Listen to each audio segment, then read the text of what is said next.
What is up, everybody? This is Descart Gaming. I'm going to give you guys a live Pyromancer guide, and I'm going to break down how I play the Pyromancer. Now, I'm not going to be the best dice thrown PvP player out there, but I've spent a lot of games and time playing the Pyromancer, so I feel like at least I can give you my perspective of what has worked for me playing the Pyromancer, and hope to elaborate in why I choose certain upgrades or different strategies when playing the Pyromancer. So let's jump into it. I'm going to go right to the board here. Let's talk about her statuses real quick. Just going to zoom this up. All right, so we got Knockdown. Now, I think Knockdown is awesome for her. This affects heroes that are trying to get set up, messes with their CP gain, and it's overall a really nice thing. Now, this can be transferred though back to her, but overall I really like the status and it's very powerful with her. Definitely try to utilize this on heroes that are trying to build up, or trying to set up for maybe a big dice mod attack on you. This slows them down a bit very well. Then you got Burn, doing 2 damage, and I really believe trying to get an early burn on your opponent results in a much easier time winning the game. The earlier the burn, the better. It's going to add up, and if there's a game like against Shadow Thief where they like to stall the game out a lot longer, Treant, this is huge, right? Because this just adds up. 2 damage, 2 damage, 2 damage. So again, I really want to stress, if you want to see your win percentage go up quite a bit, try to get an early burn if possible. So going into Pyroblast, if you get the upgrades for the small Hot Streak and a large Ignite, those are ways to get burn, or even Burning Soul upgrade. Then we got Fire Mastery. So this is her gimmick. She wants to load her board with Fire Mastery so that she can reach out and do big damage straights or big damage mini ultimate, or even her tried and true Combustion, which is undefended and not too hard to get if you're rolling a certain way. You are a target to what status effects, but overall this is something every Pyromancer wants to try to work on, trying to collect those Fire Masteries, and we'll talk a little bit more about that. And then finally she has Stun, which is super powerful. Like, Stun is probably the most powerful kind of status in the game, and she does have that on her mini ultimate and her micro ultimate, the 3 6s. Oh yeah, so her dice is 3 flames, 1 blaze, 1 fiery soul, and a 6 meteorite. Not the most hardest dice to roll, but like it's a little more challenging than some because of the 2 different. There are turns where you get like a bunch of 4s and it's just like you just want to pick all that up and roll it again, unless you get the Hot Streak upgrade. So we're going to talk about Pyromancer here, and let's go first with Fireball. Now, the basic Fireball, and I want to say this about basic Fireballs, or basic in general. When your opponent has a lot of dice mods, you know that they have probably a Tidbit, Helping Hand. This is not a bad lock-in, especially if the game is just down to the wire, where you just got to do a little more damage. Maybe you have an attack modifier just in case they have not this time. This will counter those like control type dice thrown players that have a lot of dice mods and they're holding on to them, because you can't really dice mod out of a Fireball. Likewise, Burning Soul is also a little bit harder to dice mod out as well, because if you get a 3rd Burning Soul, yeah. But anyways, it's pretty good. I mean, 8 damage is respectable, and the upgrade gains are 2 Fire Mastery. Now, it only costs 1 CP. I usually sell this. I tend to not want to go into my fireball early in the game because I rather try for pyroblast, or if I have an upgrade for a straight to try to get the flame, the burn, sorry. Because my thing is like, try to get that burn early, so you can try to maybe get it with a pyroblast, or not. If not, getting an early knockdown is nice. Upgraded burning soul, you have a chance to get a burn. Upgraded hot streak, a chance to get a burn. So, oh, and an upgraded meteorite to a meteoroid can get a burn and a knockdown. So those are kind of my main things. So I usually sell this because I'm not trying to roll into this. I'm not saying it's never bad to try to roll into it. In fact, I think, like I said, if you expect your opponent to have a whole bunch of dice mods, this is like a for sure way that you'll get your lock in and do damage, and it's 8. Going to, I guess, Pyroblast at the bottom. Unupgraded, 6 damage, roll 1. Very solid ability. The only time you can get in trouble is if you already have a burn on your opponent, or if you're like kind of full on fire mastery. It feels really bad when you roll into an already burned opponent, or you already have fire masteries, or you have no fire mastery. Sometimes that 2 is not enough to really sustain you unless they attack into your defenses and you get some fire masteries. So usually this can be a little more dangerous if you already got that burn on. The other thing I would say, the upgrades are really good. So you have level 3 and 2. And 3 just allows you to reroll one of the dice, which I think is worth it in my opinion, because you can now get like maybe 2 flames. That's 12 damage. Or say you get, when you do your 2 roll, say you get 2 meteors. Well, you want to, obviously you can only apply 1 knockdown. So I think it's much better than the second, but the second's also really good. I mean, if you ever draw these 2 upgrades, you definitely want to play them. If it's near the end of the game, then yeah, then you're more interested in dice mods. But early in mid game, these are definitely a must-have to be played. I prefer the 3-1 over the 2-1, but again, I will play the 2-1 if the 2-1 comes up early. So overall, super good upgrade. Probably one of her best upgrades she has, up there with Meteorite level 2. Burning Soul upgrade. I am actually in love. I really like this card. It's mainly because it's only 1 CP, and there's a lot of heroes in Dice Throne, especially if a player gets their early defense level 3 up or that, or just they have good defense in general.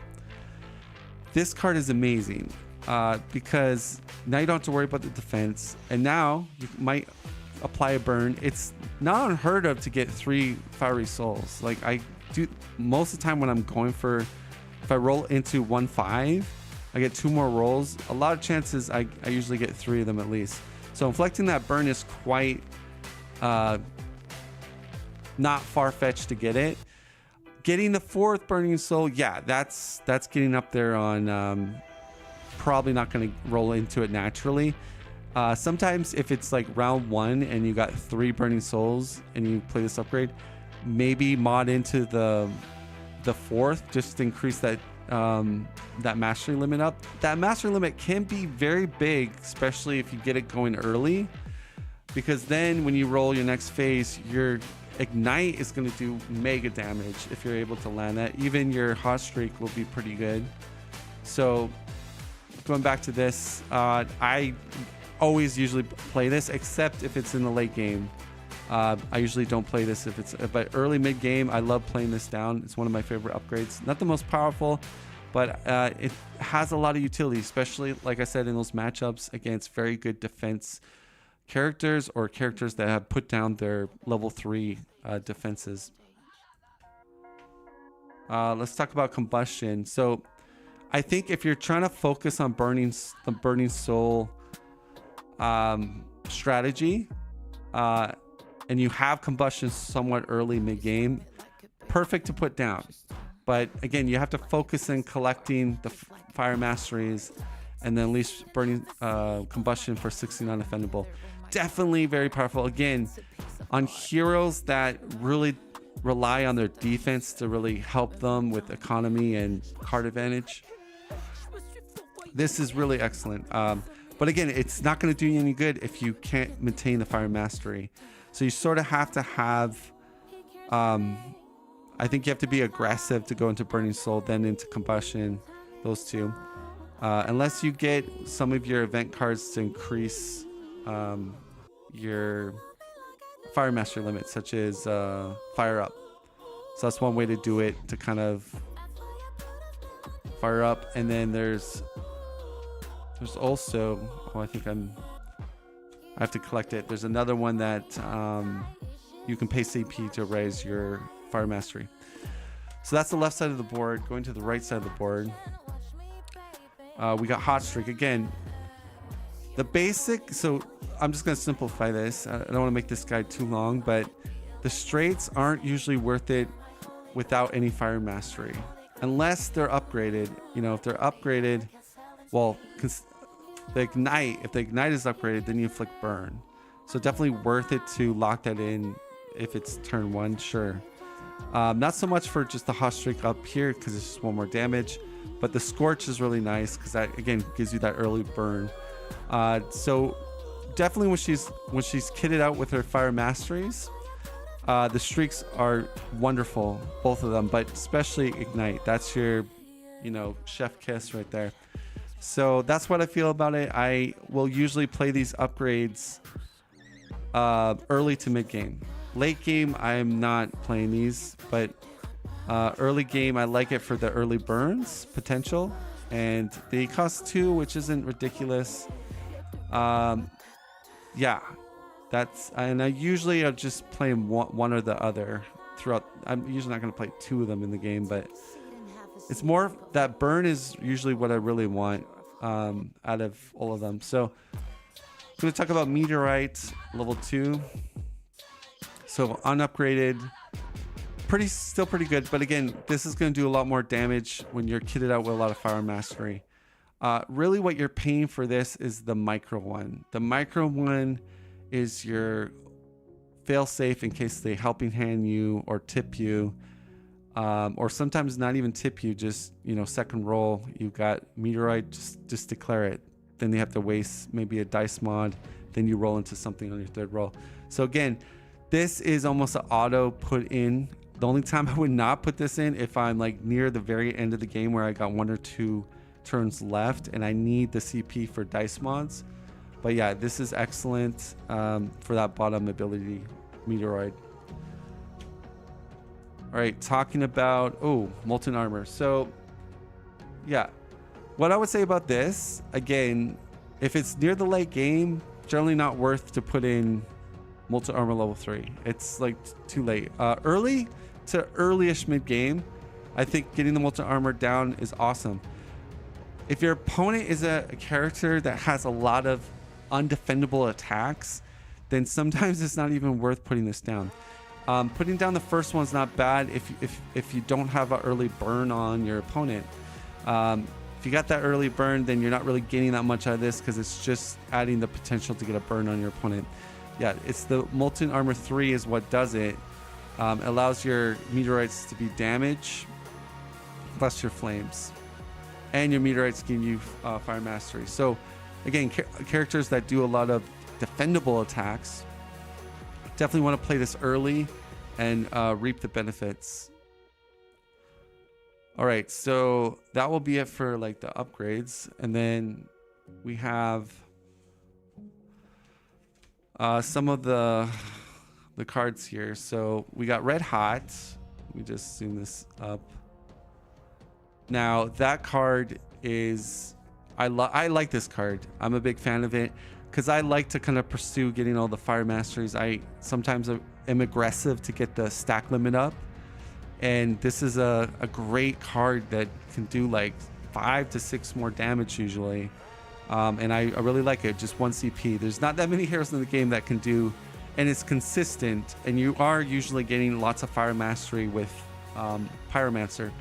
So I do like this event a lot. I never usually sell it unless it's like my last turn and I can't get fire mastery realistically, then yeah, we can sell it.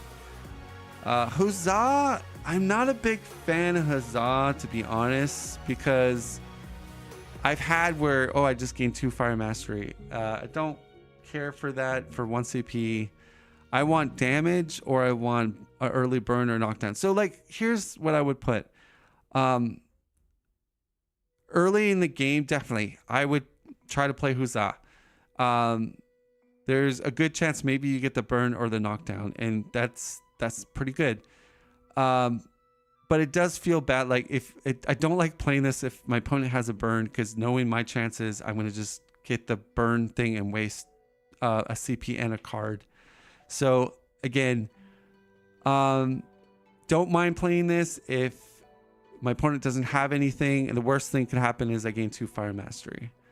So, which is usually not the best, but not a bad card, not my favorite card. I like Red Hot a lot more.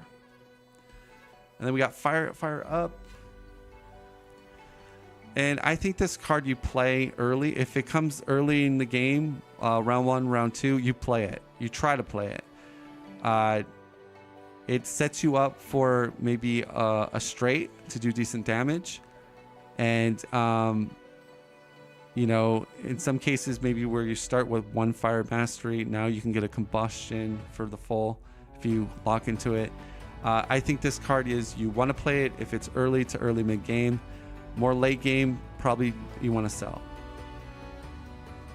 She has one more card, I just don't have it out right now. It's I think it's like Firing Up or something like that.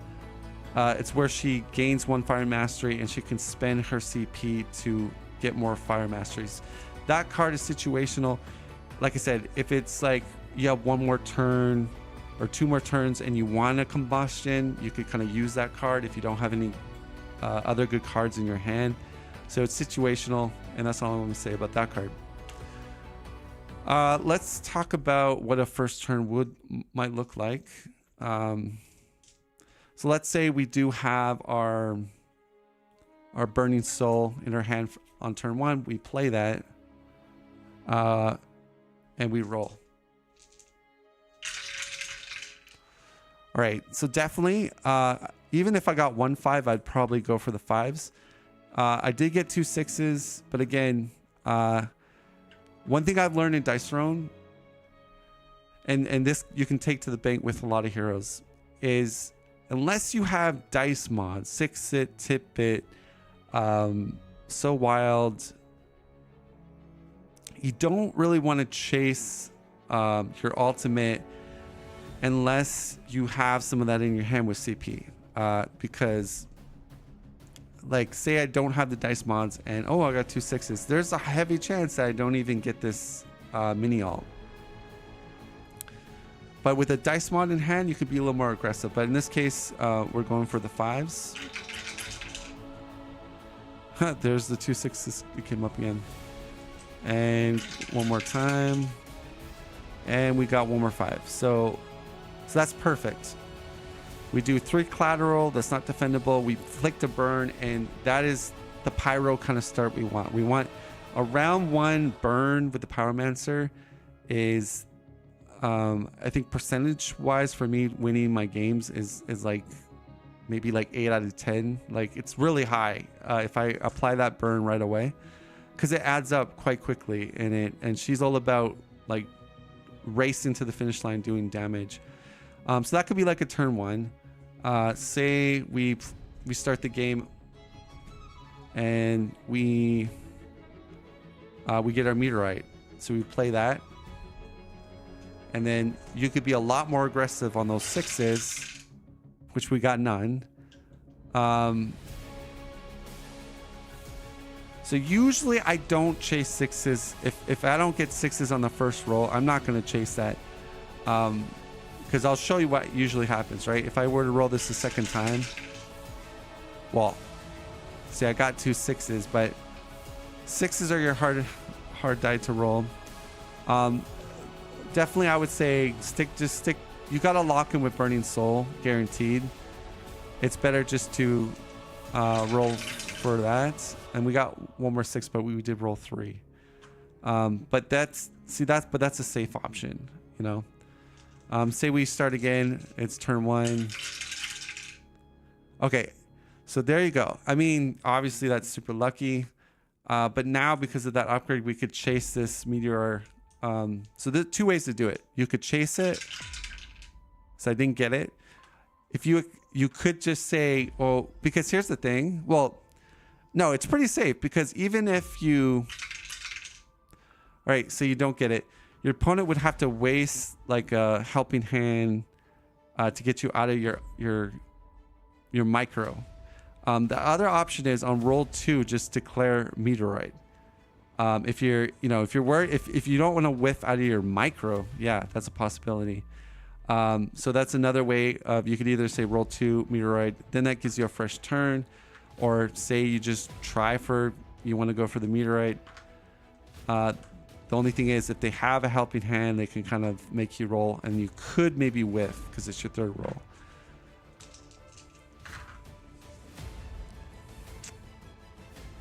And then finally, we'll do, say we get, so we play Pyroblast 3 down for our starting game turn. So it's pretty straightforward. Because you've got Pyroblast 3 down, I'm just going to go for it. Even though I got the 2 burning souls, or fiery souls. All right, so I need 1 more flame. I think there's like a 70% chance I get it, and I didn't get it, but I did get a large. So I got 2, 3, 4, 5, 6. So I mean, it's not the worst, you know. Sometimes that happens where, you know, if they're not going to give you a flame, they give you something else. So it's not a whiff, but definitely, I think you want to aggressively target that, especially the upgraded version. Because say if we got it, we rolled 2. And that could be 12 damage right there. You could re-roll the other one, try to get a burn. We get a knockdown. So 9 in a knockdown. So extremely powerful. I mean, yeah, that's another, if you get this early, especially level 3, you can win a lot of games just by effectively going to Pyroblast. And what else can I say about Pyromancer? Well, she is a drag racer. She's all about damage.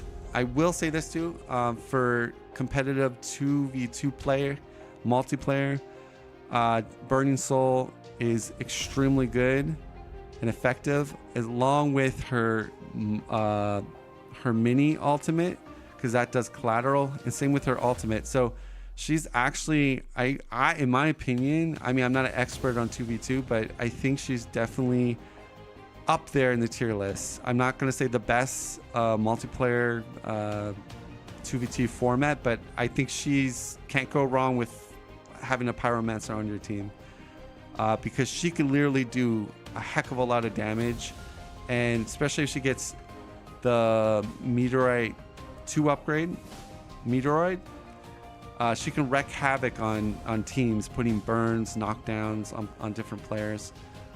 But she has just so much tools on her utility for damage, what I'm talking about, not utility in the general sense. But so in a nutshell, I think you want to be smart, hold on to your dice mods, use them when you have to.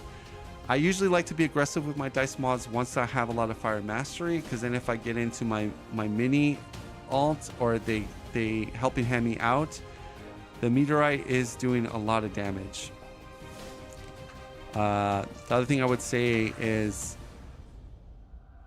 her defense is, if not one of the best aggression defense in the game, where you can sometimes do 4 or 5 damage back to your opponents. So she is also a scary hero to kind of swing at sometimes, especially with her upgrade. So that sometimes makes other players try to roll differently, which can actually throw them off sometimes. that is pretty much all the wisdom I can give you. Again, I think the key things that help me play solid games with her, again, getting that early burn. Try not to be too cavalier with your dice rolls. Again, say it's your second roll and you just have a bunch of flames, right? And you know, I'm trying to say, like, say we have this as our second roll. You know, go for the for sure thing. Like, don't, like, go for the fireball. Like, so I think you don't want to whiff with pyro, but at the same token, you gotta know, like, you know, if you see that first meteorite come out, you know, you have a high chance to maybe, if it's second roll, third roll, maybe get into a pyroblast, right? So I